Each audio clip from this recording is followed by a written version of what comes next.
بسم اللہ الرحمن الرحیم۔ محترم سامعین، آج آپ کی خدمت میں عید الاضحیٰ کے حوالے سے ماہ ذو الحجہ کی فضیلت اور ماہ ذو الحجہ کے عشرہ ذو الحجہ یعنی یکم ذو الحج سے لے کر 10 ذو الحج تک کے احکامات شیئر کیے جائیں گے۔ آج چونکہ یکم ذو الحجہ ہے تو اس حوالے سے یہ ویڈیو بھی بہت اہم ہے۔ عشرہ ذو الحجہ سے مراد ذو الحجہ کے مہینے کے پہلے 10 دن ہیں۔ اس میں 9 ذو الحجہ بھی شامل ہے جو حاجیوں کے لیے یوم عرفات ہے۔ اس میں 10 ذو الحجہ بھی شامل ہے جو کہ حج کرنے والوں کے لیے یوم النحر ہے، جس میں رمی، قربانی، حلق یا تقصیر اور طواف حج کیا جاتا ہے، اور غیر حاجیوں کے لیے عید کا دن ہے۔ ذو الحجہ کے ان ابتدائی 10 دنوں کی فضیلت بہت سی کتب احادیث میں مروی ہے۔ عشرہ ذو الحجہ کے 10 دن بڑی عظمت والے ہیں۔ عشرہ ذو الحجہ کے ابتدائی 10 دن کی فضیلت کے بارے میں نبی کریم صلی اللہ علیہ وسلم نے فرمایا، اللہ کے نزدیک ان 10 دنوں سے زیادہ عظمت والے اور پسندیدہ دن نہیں ہیں، اس لیے ان میں کثرت سے ذکر کیا کرو۔ لا الہ الا اللہ واللہ اکبر اللہ اکبر وللہ الحمد، لا الہ الا اللہ اللہ اکبر اور الحمدللہ۔ عشرہ ذو الحجہ کے دن جہاد سے بھی افضل ہے۔ ایک اور روایت کے مطابق ان 10 دنوں کے اعمال جہاد سے بھی زیادہ پیارے ہیں، محبوب ہیں، سوائے اس کے کہ آدمی خوشی خوشی سے اپنے جان و مال کے ساتھ نکلے اور خالی ہاتھ واپس کر لوٹ آئے۔ نبی کریم صلی اللہ علیہ وسلم نے فرمایا، جو عمل ان 10 دنوں میں کیا جائے اس کے مقابلے میں دوسرے 10 دنوں کا کوئی عمل افضل نہیں ہے۔ صحابہ رضوان اللہ علیہم اجمعین نے پوچھا، کیا جہاد بھی ان کے برابر نہیں؟ آپ صلی اللہ علیہ وسلم نے فرمایا، جہاد بھی ان کے برابر نہیں، سوائے اس شخص کے جس نے اپنی جان اور مال کے خطرے میں ڈالا اور کوئی چیز واپس لے کر نہ لوٹا۔ سبحان اللہ۔ عشرہ ذو الحجہ کی فضیلت کے بارے میں نبی کریم صلی اللہ علیہ وسلم نے فرمایا، دنیا کے تمام دنوں میں افضل ترین یہ 10 دن ہیں، یعنی ذو الحجہ کے ابتدائی 10 دن۔ پوچھا گیا، کیا اللہ کی راہ میں جہاد کے دن بھی ان جیسے نہیں؟ فرمایا، اللہ کے لیے جہاد کے دن بھی اس طرح کے نہیں، البتہ وہ آدمی جس کے چہروں کو مٹی میں لیٹا گیا ہو، یعنی اس کے اوپر گرد و غبار ہو، وہ جہاد سے ابھی واپس آئے ہوں۔ ناظرین گرامی، ان 10 دنوں میں آپ نے ذکر کون سے کرنے ہیں، ہم نے ذکر کون سے کرنے ہیں؟ عشرہ ذو الحجہ میں کثرت سے درجہ ذیل اذکار کا اہتمام کریں۔ حدیث ابن عمر رضی اللہ تعالیٰ عنہ ہے، حضرت عبداللہ ابن عمر رضی اللہ تعالیٰ عنہ فرماتے ہیں کہ رسول اللہ صلی اللہ علیہ وسلم نے فرمایا، اللہ کے نزدیک تمام ایام میں سے عظیم ترین دن اور محبوب ترین دن اور اعمال کے دن ذو الحجہ کے یہ 10 دن ہیں، لہٰذا ان میں کثرت سے تحلیل، تکبیر اور تحمید بیان کیا کرو۔ تحلیل سے مراد توحید کا اظہار ہے، یعنی لا الہ الا اللہ، لا الہ الا اللہ، لا الہ الا اللہ۔ اس کے بعد دوسرا لفظ استعمال ہوا تکبیر۔ تکبیر سے مراد اللہ اکبر، یہ اللہ تعالیٰ کی بڑائی اور کبریائی کا اظہار ہے۔ اس کے بعد تحمید سے مراد اللہ کی حمد بیان کرنا ہے، یعنی اللہ تعالیٰ کی ذات کو تمام مثبت صفات سے متصف کرنے کا نام تحمید ہے، اللہ کی حمد بیان کرنا ہے۔ ناظرین گرامی، یوم عرفات کیا ہے؟ عرفات کا دن عذاب دوزخ سے آزادی کا دن ہے۔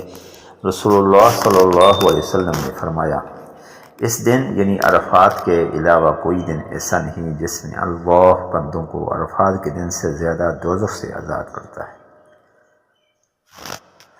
اللہ تعالیٰ قریب آتا ہے، پھر ان بندوں پر فرشتوں کے مقابلہ میں فخر کرتا ہے اور پوچھتا ہے، یہ لوگ یعنی حاجی عرفات میں کیا چاہتے ہیں؟ ناظرین گرامی، اس دن یعنی یوم عرفات کے دن جو ہے روزے کی بھی فضیلت بیان ہوئی۔ رسول اللہ صلی اللہ علیہ وسلم سے عرفات کے دن کے روزے کے بارے میں پوچھا گیا تو آپ صلی اللہ علیہ وسلم نے فرمایا یہ گزرے ہوئے سال اور بقیہ سال کے گناہوں کو مٹا دیتا ہے۔ یاد رہے حاجی عرفات میں روزہ نہیں رکھے گا۔ عرفات کے دن کی دعا کی فضیلت کے بارے میں رسول اللہ صلی اللہ علیہ وسلم نے فرمایا بہترین دعا عرفات کے دن کی دعا ہے، یعنی وہ بہترین چیز ہے جس سے میں نے اور مجھ سے پہلے کے انبیاء نے کہا ہے، اللہ کے علاوہ کوئی الہ نہیں، اس کی وحدت ہے، اس کا کوئی شریک نہیں، حکومت اور بادشاہی اسی کی ہے، وہی قابل تعریف اور وہی ہر چیز پر کامل قدرت رکھتا ہے۔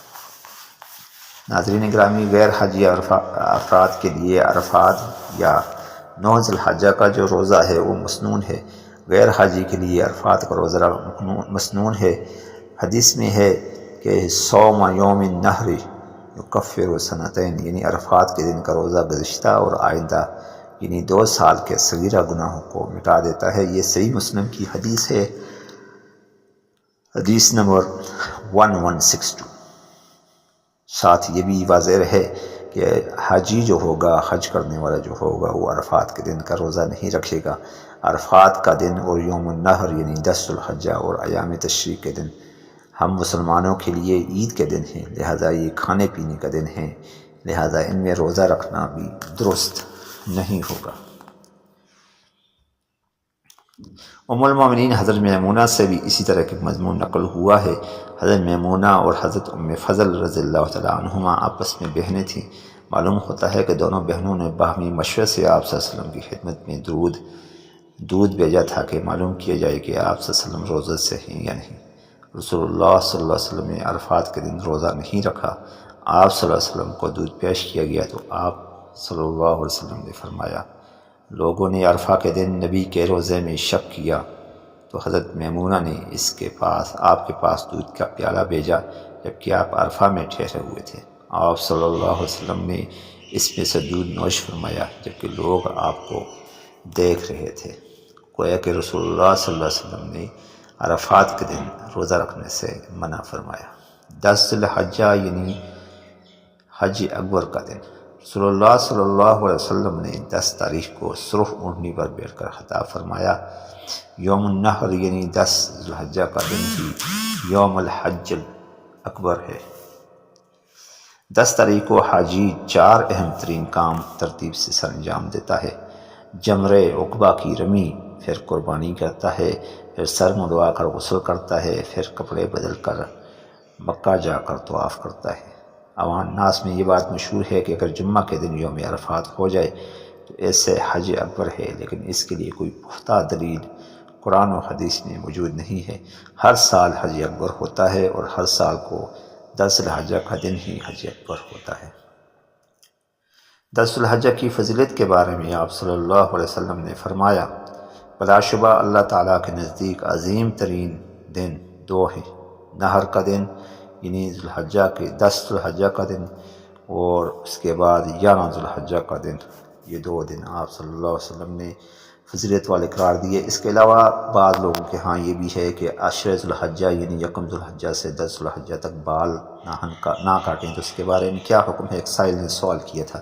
قربانی کرنے والا ذی الحجہ کے چاند سے لے کر قربانی کرنے تک بال بھی نہ کٹوائے اور اپنے ناخن بھی نہ کٹوائے۔ نبی کریم صلی اللہ علیہ وسلم نے فرمایا اذا دخلت العشر، جب ذو العشرہ داخل ہو جائے، وہ اراد احدکم ان یضحی، تم میں سے کوئی قربانی کا ارادہ رکھتا ہو، لا یمسن من شعرہ وبشرہ شیئا، وہ اپنے بالوں اور ناخنوں کو بالکل بھی نہ کٹے۔ 10 ذی الحجہ میں قربانی سے پہلے بھی بال کاٹنا نہیں چاہیے۔ اس کے بارے میں اختلاف ہے علماء کا، بہرحال عام حکم جو ہے ہم نے آپ کو بتا دیا۔ ایک عام غریب آدمی اگر حج کی قربانی یعنی قربانی کرنے کا ثواب پانا چاہتا ہے تو اس کے بارے میں حضرت عبداللہ ابن عمر بن عاص فرماتے ہیں کہ رسول اللہ صلی اللہ علیہ وسلم نے فرمایا مجھے حکم دیا گیا کہ میں یوم اضحیٰ کو عید مناؤں، اللہ نے میری امت کے لیے اس دن کو عید کے لیے خاص کر دیا۔ ایک آدمی نے سوال کیا اگر میرے پاس دودھ دینے والے مادہ جانور کے علاوہ کوئی اور جانور نہ ہو تو کیا اس کی قربانی کر دوں؟ آپ صلی اللہ علیہ وسلم نے فرمایا نہیں، بلکہ اپنے بال کاٹ لو، داہن تراش لو اور مونچھیں تراش لو اور زیر ناف صفائی کر لو، یہ اللہ کے نزدیک تمہاری پوری قربانی ہوگی۔ ناظرین گرامی، یہ بھی بنیادی احکامات تھے۔ اس کے علاوہ اور بھی بہت سے احکامات ہیں قربانی کے متعلق۔ اگر آپ کو کوئی سوال ہو تو آپ ہم سے سوال کر سکتے ہیں اس متعلق۔ السلام علیکم ورحمۃ اللہ وبرکاتہ۔